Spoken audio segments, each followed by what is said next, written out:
I thought I was ready. That's the thing I need you to understand first. I wasn't some stupid kid who just wanted to get high. I'd been researching for months. Watching videos about ego death, reading trip reports, diving deep into conspiracy theories about DMT entities and the pineal gland.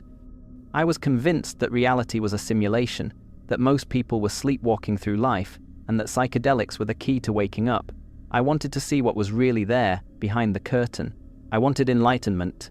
I was 23, working a dead-end job, living with 2 roommates in a shitty apartment. My life felt small and meaningless, and I was desperate for something bigger. The YouTube algorithm had pulled me in deep. Videos about ancient civilizations, hidden knowledge, the Illuminati, celebrity symbolism, all of it. I'd stay up until 4 in the morning watching some guy explain how the pyramids were built by aliens or how the elite were suppressing human consciousness, and it all made sense to me. It felt like I was finally seeing the truth that everyone else was too blind or too scared to acknowledge. My friends, Chris and Danny, they knew I was interested in psychedelics. We'd smoked weed together plenty of times, and I'd done mushrooms once, like 2 grams, and it was cool. Saw some patterns, laughed a lot, felt connected to nature or whatever, but that wasn't enough. I wanted the full experience. I wanted to break through. I wanted ego death. I'd read that LSD was the thing, that if you took enough, you could dissolve completely, merge with the universe, understand the nature of consciousness itself. So when Chris's dealer said he had some really clean acid, I jumped on it, bought 10 tabs. Chris looked at me weird when I told him. He asked how many I was planning to take, and I said probably 3 or 4. He said that was a lot for someone who'd barely tripped before. I laughed it off. Told him I'd done my research, that I knew what I was doing, that I was mentally prepared. He didn't push it. The night I decided to do it was a Friday. No work the next day, nothing planned. Chris and Danny agreed to trip sit me, which I appreciated, but I also kind of felt like I didn't need it. I was confident, arrogant really. I remember sitting on our couch, the tabs laid out on the coffee table in front of me, these tiny squares of paper with little cartoon characters printed on them. They looked so harmless, so innocent. Chris asked me one more time how many I was taking. I looked at the tabs, and something in me, some stupid, reckless part of my brain, said fuck it. Go big or go home. If I was going to do this, I wanted the full experience. I wanted to make sure I broke through. So I picked up 7 of them. 7 tabs. Chris's eyes went wide. Danny actually laughed. Thought I was joking. But I wasn't. Dude, that's way too much, Chris said. Especially for your first real trip. You should start with 1, maybe 2. I waved him off. Told him I'd be fine. Told him I was built different, that I'd prepared for this mentally and spiritually. God, I was such an idiot. I put all 7 tabs on my tongue, let them dissolve, swallowed. They tasted like nothing, just paper and a faint chemical bitterness. I leaned back on the couch and waited. The first 30 minutes were normal. We put on some music, some ambient electronic stuff that I thought would be good for tripping. I felt a slight buzz, like a caffeine rush, a little bit of excitement in my chest. Chris and Danny were watching me, asking how I felt. I told them I was good, just waiting for it to kick in. And then it kicked in. It started with the walls. They began to breathe, just slightly at first, expanding and contracting like lungs. I'd expected that, had seen it described in trip reports. It was kind of cool actually. Beautiful. The patterns on our shitty wallpaper started to move, swirling into fractals, colors becoming more vibrant. I laughed. This was what I wanted. This was amazing. But it didn't stop there. It kept building. The breathing got more intense, more aggressive. The walls weren't just moving, they were pulsing, like they had a heartbeat. And the heartbeat was getting faster. I looked at Chris and his face was doing something weird, features sliding around slightly, his eyes too big, his mouth stretching when he talked. I told him he looked funny, and he asked if I was okay. I said yeah, totally fine. I wasn't fine. The music changed. Or maybe it didn't change, but my perception of it did. What had sounded like peaceful ambient tones now sounded sinister, discordant, like there were hidden messages buried in the frequencies. I could hear voices in it, whispering things I couldn't quite make out. I asked Danny to change the song, and he did, but the new song had the same voices. They were getting louder. Time started to fuck up. I'd look at the clock and it would say 8:15, then I'd look again and it would still say 8:15, then I'd look again and it would say 7:30. That didn't make sense. Time was supposed to move forward. I tried to tell Chris that time was broken, but the words came out wrong, sounded like they were being played backwards. The room started to tilt, not like spinning when you're drunk, but like the entire space was rotating on an axis that shouldn't exist. The ceiling was becoming the floor, the walls were folding into each other. I tried to stand up, but my legs didn't work right. Felt like they were made of rubber or not attached to my body properly. Chris grabbed my arm, told me to sit back down, said I needed to breathe. But I couldn't breathe. Or I was breathing, but it felt wrong, felt manual, like I had to consciously control every breath, or I'd forget how and suffocate. My heart was pounding, way too fast, and I could feel every single beat echoing through my entire body. Was I having a heart attack? Could you die from taking too much acid? I tried to ask Chris, but my mouth wouldn't form the words. The patterns on the walls weren't beautiful anymore. They were angry, aggressive, reaching toward me. And in the patterns I started to see shapes, figures, things that looked almost like faces, but wrong, distorted, demonic. They were watching me. I could feel their attention like a physical weight, pressing down on my chest. I closed my eyes, but that was worse. Behind my eyelids was an entire universe of geometry and color and movement. All of it too much, too fast, too intense. I was falling through it, tumbling through infinite space with no up or down, no reference point, nothing to hold on to. I opened my eyes again, and the room was even more distorted than before. Chris and Danny were talking to me, but I couldn't understand them anymore. Their words were just sounds, meaningless noise. Their faces kept changing, morphing into different people, into things that weren't people. I tried to tell them something was wrong, that this wasn't supposed to happen, but I couldn't speak. My voice was gone, and then I saw it. In the corner of the room, in the shadows where the light from the lamp didn't quite reach, something was moving, something dark and impossibly large, unfolding itself from a space that was too small to contain it. It had too many limbs, too many eyes, all of them fixed on me. And I knew with absolute certainty that it was real. This wasn't a hallucination. This was something that had always been there, hiding just outside of normal perception, and the acid had ripped away the veil. I started screaming. I don't remember everything that happened that night. That's the first thing I need to say. The memories I do have are fragmented, like scenes from a movie that's been cut up and rearranged randomly. Some parts are crystal clear, burned into my brain with this horrible permanence. Other parts are just gone, complete blanks that I've only been able to piece together from what Chris and Danny told me afterwards. What I remember clearly is the terror, not just fear, but existential dread so profound that it felt like my soul was being ripped apart. I remember screaming until my throat was raw, convinced that I was dying, that I was being dragged into some hell dimension by creatures made of shadow and teeth. I remember clawing at my own skin because I could feel them crawling on me, inside me, burrowing into my flesh.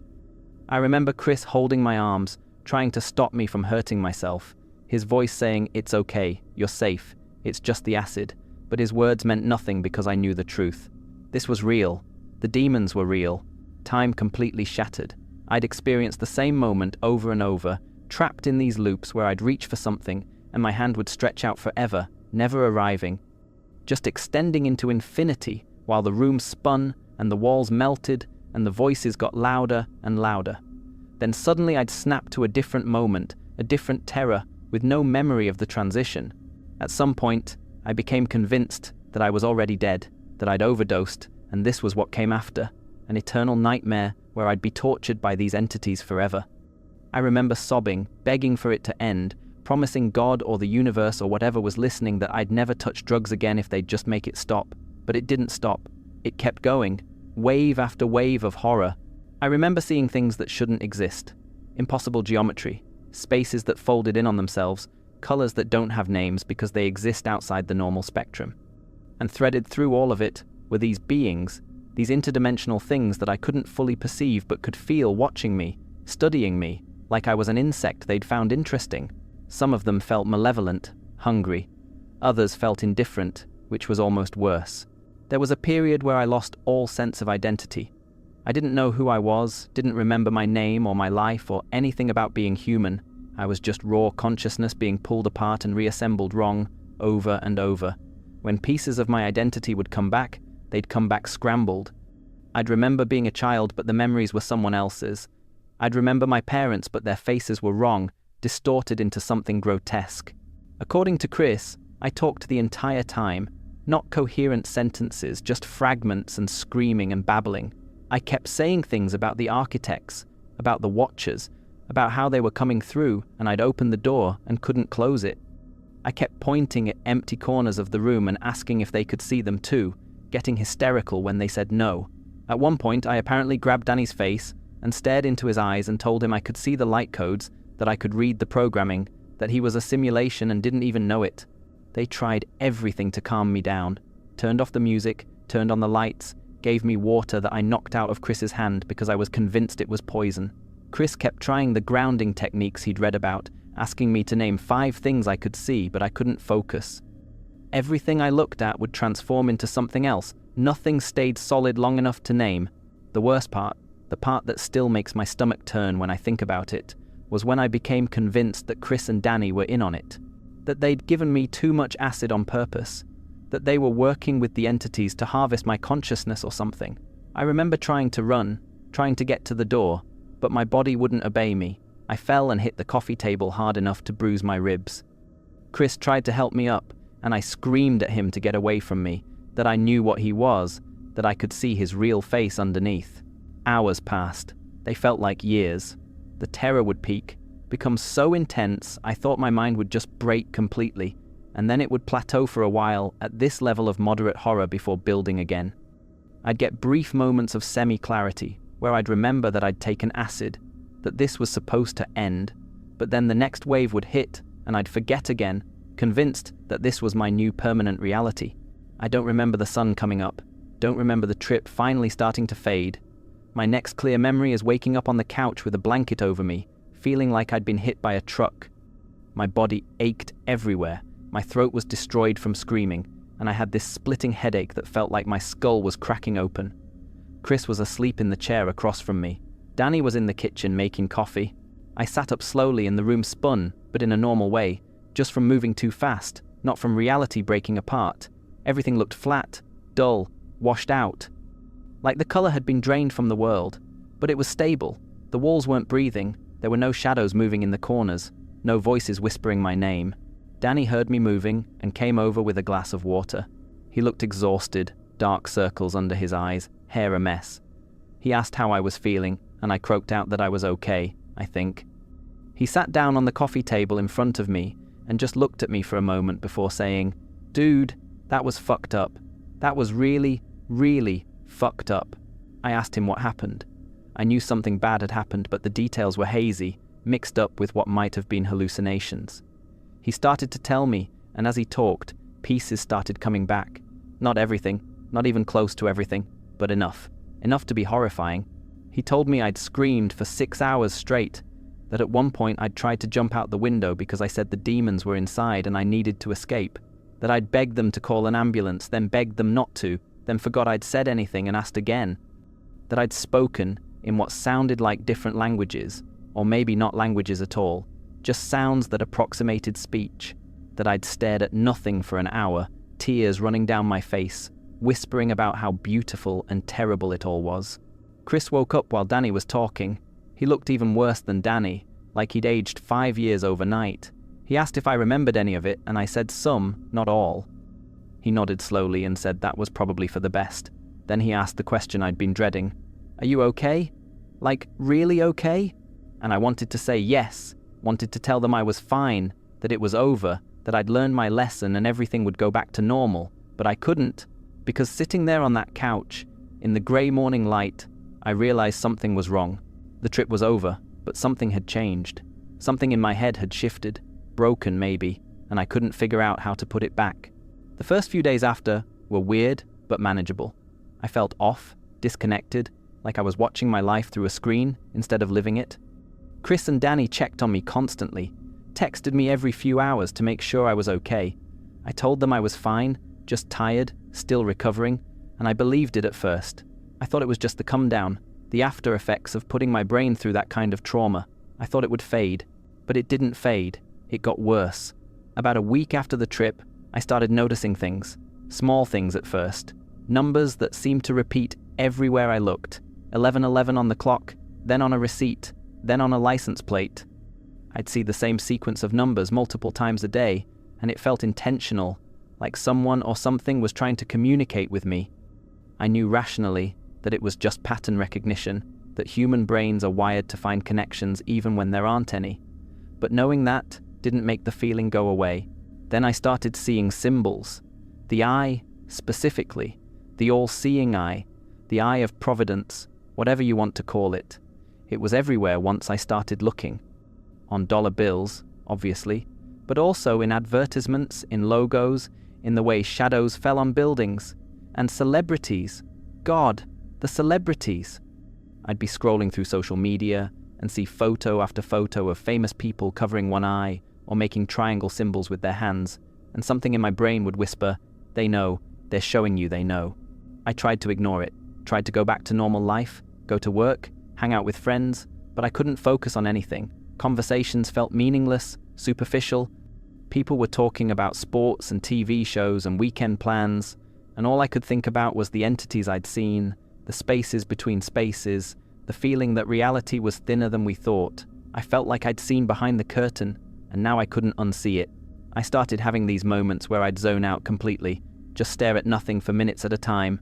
My co-workers would have to say my name multiple times to snap me out of it.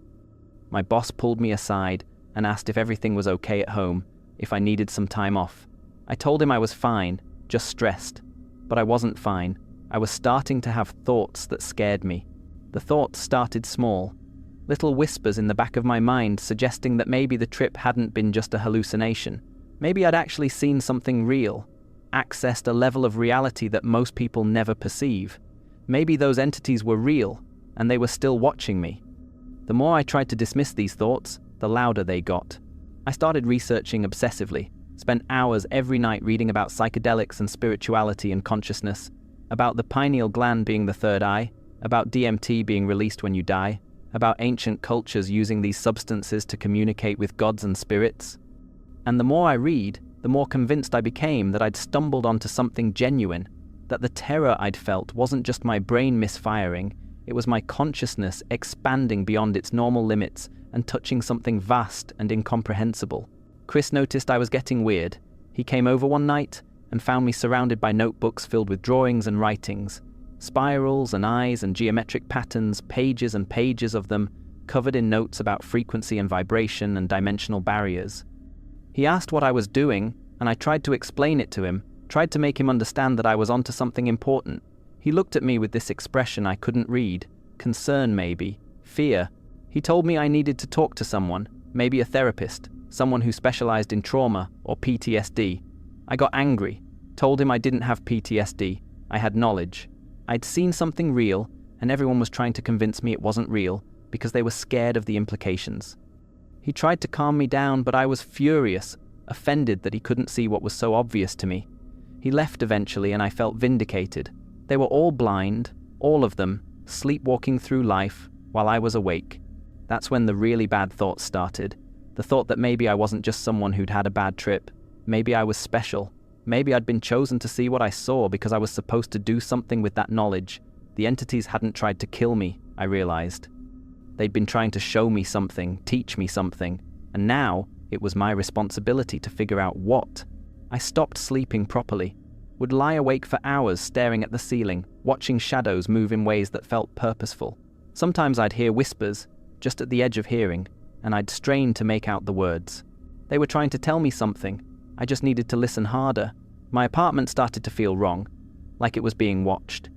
I'd walk into my bedroom and feel eyes on me, feel a presence in the corner, even though nothing was there. I started covering the mirrors because I didn't like the way my reflection looked, didn't like the feeling that something was looking back at me through my own eyes. I slept with all the lights on because the darkness felt alive, felt hungry. Danny tried to visit and I didn't let him in. Told him through the door that I was busy, that I was working on something important. He asked if I was eating, if I was taking care of myself. I said yes, but I wasn't. Food tasted like nothing, felt pointless. Sleep felt dangerous, like if I let my guard down something would get in. I needed to stay alert, stay focused, figure out what the entities wanted from me.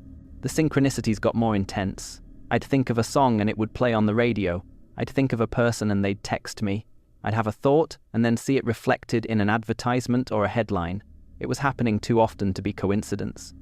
Reality was responding to me, or I was somehow predicting it, or time was non-linear and I was perceiving multiple moments simultaneously. Whatever it was, it meant something.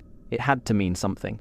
I started filming myself, set up my phone to record hours of me talking, trying to explain what I was experiencing, trying to document the messages I was receiving. I'd watch the videos back, and sometimes I'd see things in the footage that I hadn't noticed while filming.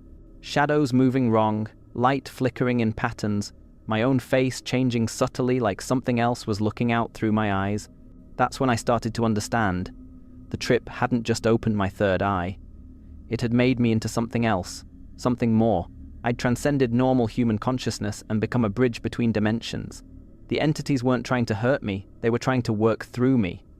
And the symbols, the synchronicities, the celebrities covering their eyes, they were all acknowledging it. They knew what I was. They were mocking me or warning me or celebrating me. I couldn't tell which. I had this moment of clarity, standing in my apartment at 3 a.m, surrounded by my notebooks and drawings. I understood everything. The nature of reality, the purpose of consciousness, the reason for existence itself. It was all so simple, so obvious. We were all God experiencing itself subjectively. Every person, every animal, every atom was the same consciousness viewing itself from infinite perspectives, and I'd woken up to that truth. I'd broken through the illusion of separation. I started laughing, crying and laughing at the same time because it was beautiful and terrible and overwhelming. I was God. I'd always been God. Everyone was God, but they didn't remember. And it was my job to help them remember, to wake them up the way I'd been woken up. My phone rang. It was my mom. I answered, and she asked how I was, said she hadn't heard from me in a while, and was worried. I tried to explain it to her, tried to tell her about what I'd discovered, about the entities and the symbols and the truth of consciousness. She kept saying she didn't understand, asking me to slow down, her voice getting more concerned. I got frustrated. Why couldn't anyone understand? Why was I the only one who could see? She said she was going to drive over, that she wanted to see me. I told her not to come, that I was fine, that I was better than fine. She said she was coming anyway and hung up. I felt panic then, sudden and sharp. What if she was part of it? What if they'd gotten to her, the entities or the agents or whoever was trying to stop me from spreading the truth? What if everyone was compromised, and I was the only real one left? I had to get out, had to leave before they came for me. I'm telling you this story from the other side of it. It's been 1.5 years since that night. I'm on medication now, have been for over a year. Antipsychotics that make me tired and a little foggy, but keep my thoughts from spiraling into places they shouldn't go. I see a therapist twice a week. I'm living with my parents again, taking things slow, trying to rebuild a life that I completely destroyed. What I'm about to tell you is what happened after I decided to run. I don't remember most of it clearly. The memories are fractured, dreamlike, mixed with delusions that felt more real than reality. But my family and the hospital records have filled in the gaps. I left my apartment that night with nothing. No phone, no wallet, just walked out in the clothes I was wearing. It was late, maybe 2 or 3 a.m. According to the police report, I was found 6 hours later in a park about 4 miles from my place, sitting cross-legged in the grass, talking to no one, or talking to entities I thought were there. When the cops approached me, I apparently tried to explain that I was performing a ritual, that I needed to complete it before sunrise, or the dimensional barriers would collapse. They thought I was on drugs. Asked me what I'd taken. I told them I wasn't on anything, that I'd been sober for weeks, that I was more clear-headed than I'd ever been in my life. That probably didn't help my case. They called an ambulance when I started crying and saying that they didn't understand, that no one understood, that I was trying to save everyone, and they were stopping me.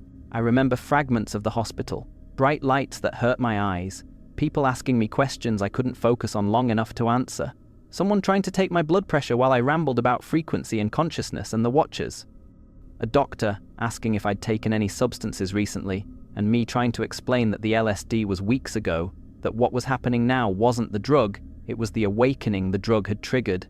They admitted me to the psychiatric unit, put me in a room with a bed and nothing else, nothing I could hurt myself with.